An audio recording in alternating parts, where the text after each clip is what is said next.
The Quran says to lower your gaze and guard your modesty. Lower your gaze is stated first. You are responsible for your own actions. These are principles taught 1400 years ago, but which we have been practicing since, inshallah. So yeah, what about women, how they're dressed? Why don't you tell women to properly wear the khimar and cover their face, and tell them to dress in dark colors or very loose colors, not to wear perfume, by the way.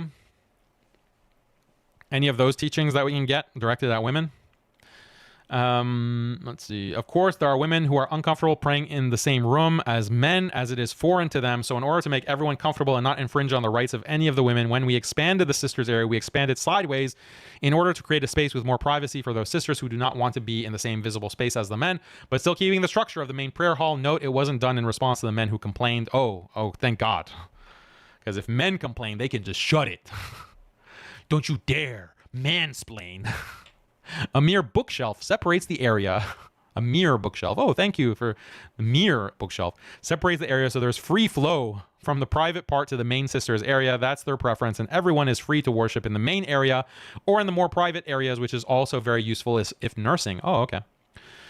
So let's go back to today's experience. I know what the Prophet ﷺ taught. I have also lived in different communities where there were areas partitioned by walls, but they evolved with the community with greater understanding. From my experience there, though, I will say it's difficult to concentrate on prayer, and it's sometimes difficult if one arrives late. Yeah, I can't concentrate unless men can see me. Men have to be able to see me if I can concentrate in prayer. If they can't see me because there's a wall, then I can't concentrate. How am I expected to have khushu' if men can't look at me? However, I will pray in your masjid without making a fuss, as that is the climate of your community. Oh, your benevolence. Thank you for not making a fuss. Your majesty, when you come to our community and there's a wall and there's segregation between the genders. Thank you, your eminence, for not making a fuss. I've prayed in the smelly closet by myself. I prayed in the mezzanine, unable to communicate with my sons. So mezzanine is like a balcony area. You can still see the musalla, you can still see the imam, but it's like a second floor. Like, how is this a problem? But this is like too much of separation because the men in the musalla can't see me.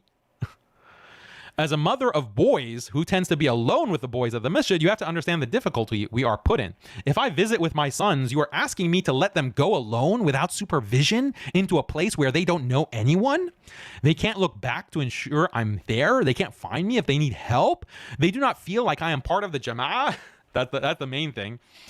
They need to feel my presence. They will not come with me to the women's area as they are 7 and 10. Okay. And once they are 7, they were taught they should go to the brother sections as they are now big boys. Okay, so they're big boys, but they still need their mama at all times. Like a 10-year-old is going to be lost if he goes to the men's section of the masjid. If it is that big of a problem, it's no problem. You can take your 10-year-old with you to the women's section. No one will complain about that. If your child is there are situations where you might have a developmentally disabled child who's 10, 11, 12 years old. No one is going to complain if you take him to the women's section. And if they do, they can shut it. They can shut it. This is my poor developmentally challenged son or daughter, or son in this case, and he needs to be with me. So shut it. And I don't think that a 10-year-old or even an 11-year-old is going to have a problem being alone or going to the men's section. So this is like the catch-22. Either they're too young. If they are too young, there's no problem with them being in the women's section. If they're not too young and they're more mature, where it's a problem for them to be in the women's section, then they are mature enough to be alone in the men's musalla. Is this the type of community our Prophet ﷺ built? He was the man. Like, I love this. I love it when these liberals ask this question. Like, they just ask this question as if like a rhetorical question. Like, of course the Prophet ﷺ would agree with what I think. There's no like actual citing of evidence. Or like if there is a citing, it's something so vague and generic, like, be kind to women, and then they just twist that for whatever they want. So he was the man who would shorten his prayers if he heard a child cry, so as not to cause any more distress to the mother. He was the man who asked the men in his community to wait a bit so that the sisters could leave the masjid without discomfort. He was the one who gently turned the head of his young companion when he couldn't help but stare at the beautiful woman. He taught haya so that we could be true partners in community. Haya means, men and women are together, non-maharim, cooperating with each other because we're partners. That's what haya means. This is a haya which is independent of what others are wearing or how they act.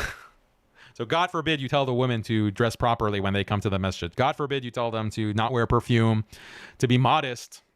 Because that's the thing, the progressive masajid that have this open space, no barrier, no veil, no nothing, they also don't tell women how to dress. They don't say, yeah, you need to cover yourself, you need to dress in loose attire, don't wear perfume, don't wear flashy things, don't wear tight clothes. They don't do that. Because that is judgmental. That is slut shaming, and slut shaming is wrong. That's not the sunnah.